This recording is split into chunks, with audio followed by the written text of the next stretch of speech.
Assalamualaikum warahmatullahi wabarakatuh. Bismillah walhamdulillah wassalatu wassalamu ala rasulillah Muhammad ibn Abdullah wa ala alihi wa sahbihi wa man tabi'ahu wa wala amma ba'd.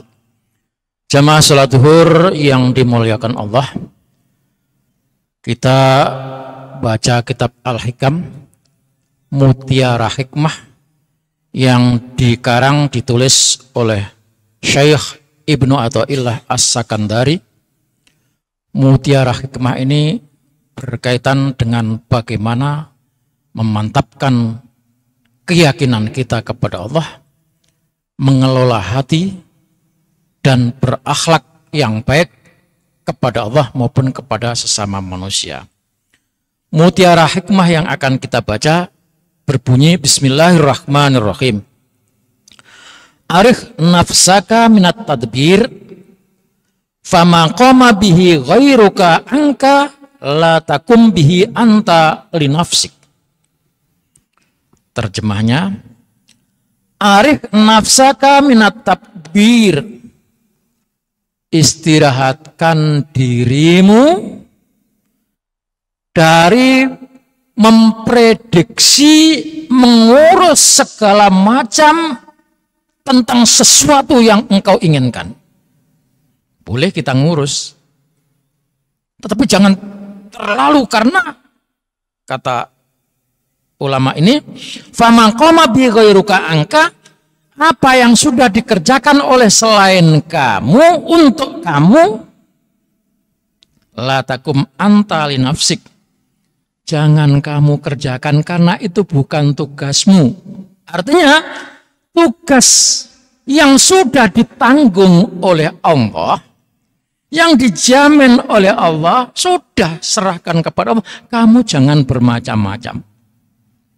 At-tadbir, memprediksi. Kadang-kadang kita kan punya rencana, kita prediksi tahun depan itu akan begini.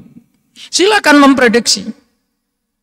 Ya, tetapi lagi-lagi apa yang sudah dikerjakan untuk kamu, serahkan kepada Allah Subhanahu wa taala. Maka di sini ulama menyebutkan prediksi itu ada 3 macam. Ada yang memang seharusnya kita melakukan prediksi, ada yang tidak baik, dan ada yang boleh. Ada yang seharusnya dilakukan, ada yang baik, dan ada yang tidak boleh. Maka jamaah sekalian dirahmati Allah, apa sih prediksi itu? Kata Syekh Ar-Razuq, takdiru su'unin yakunu alaiha fil mustaqbal bima yukhafu au yurja bil hukmi la bita'wid, yaitu menetapkan segala sesuatu di masa yang akan datang, di mana sesuatu yang akan datang itu bisa saja ditakutkan atau diharapkan. Tahun 2026 itu kita punya prediksi, punya harapan. Ada yang kita berharap benar-benar, tapi ada sesuatu yang kita takutkan. Apalagi dengan situasi kondisi seperti sekarang ini. Kalau bapak-bapak mengikuti berita di media sosial itu, tahun 2026 Indonesia kacau. Ada demo besar-besaran menggulingkan pemerintah. Itu prediksi. Boleh-boleh saja prediksi. Urusan ini adalah urusan Allah Subhanahu wa taala. Jadi itulah yang namanya tadbir, memprediksi. Kalau prediksi itu, jamaah sekalian, berkaitan dengan urusan akhirat, bagus. Kita memprediksi tahun 2026, saya prediksi saya bisa berangkat haji umpamanya. Walaupun ibadah haji sekarang ini sudah sulitnya luar biasa. Kemarin itu bermasalah, ada namanya haji apa itu, furoda itu. Banyak duit hilang melayang. Maka ada yang prediksi menggunakan tanda-tanda, ada yang menggunakan tekad. Jamaah sekalian dirahmati Allah.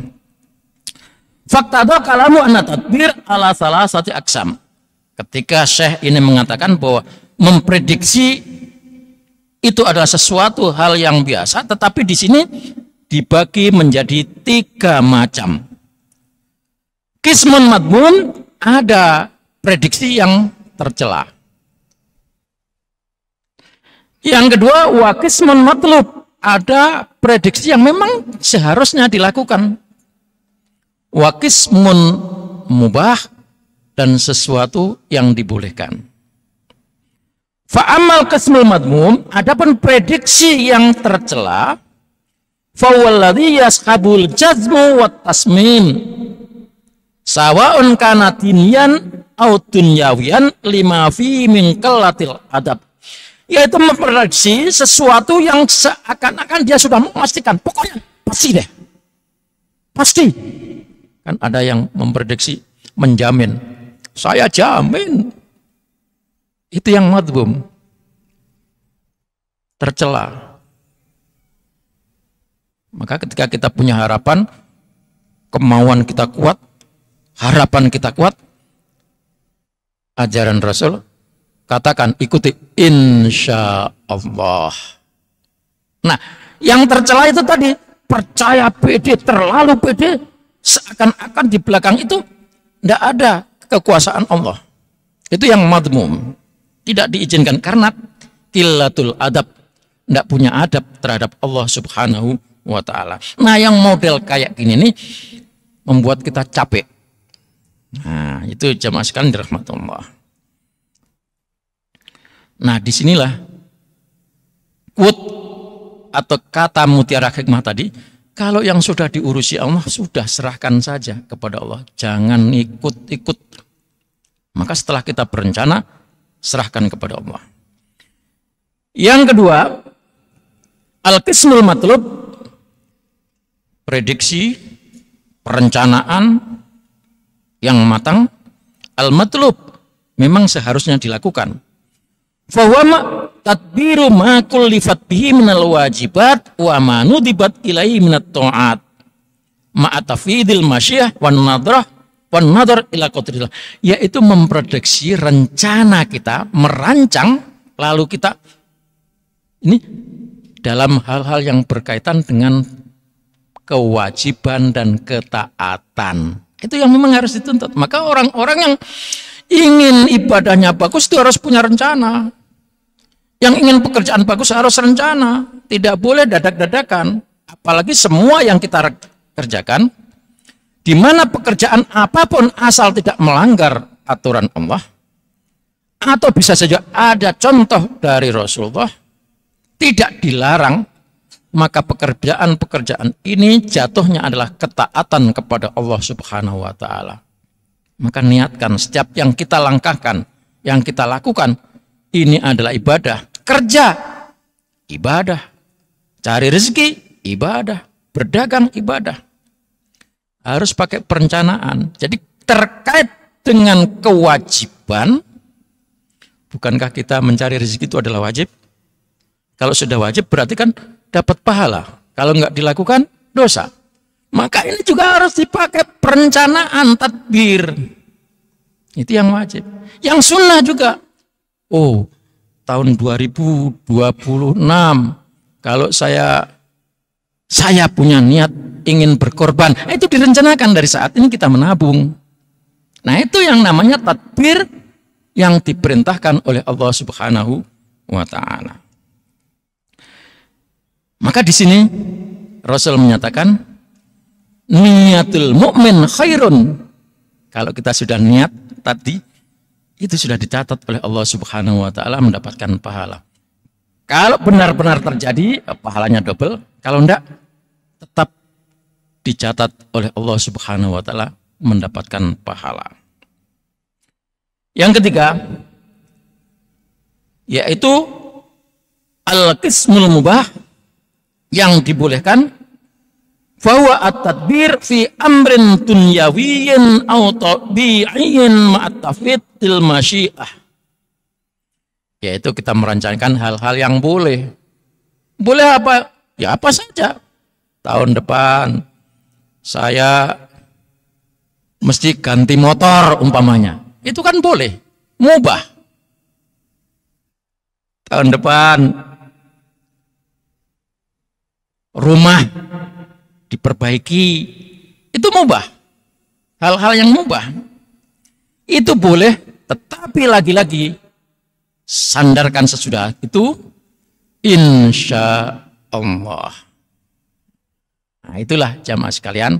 Jadi kalau semuanya itu kita sandarkan kepada Allah, kita tidak akan capek. Kalau tidak tercapai, Allah belum mengizinkan. Maka orang-orang yang capek hati itu adalah memaksakan kehendak harus ada. Padahal yang mengadakan itu Allah Subhanahu wa Ta'ala. Tetapi ketika kita sudah serahkan kepada Allah, tidak ada capek. Tetap legowo, tetap ikhlas. Allah belum mengizinkan. Jamaah sekalian yang dirahmati Allah, itulah quote kata mutiara. Sedikit tapi insya Allah bisa memberikan kehidupan kita menjadi jauh lebih tenang dan lebih damai dalam menghadapi kehidupan ini. Kurang lebihnya mohon maaf. Wallahul muwaffiq ila aqwamit thoriq. Wassalamualaikum warahmatullahi wabarakatuh.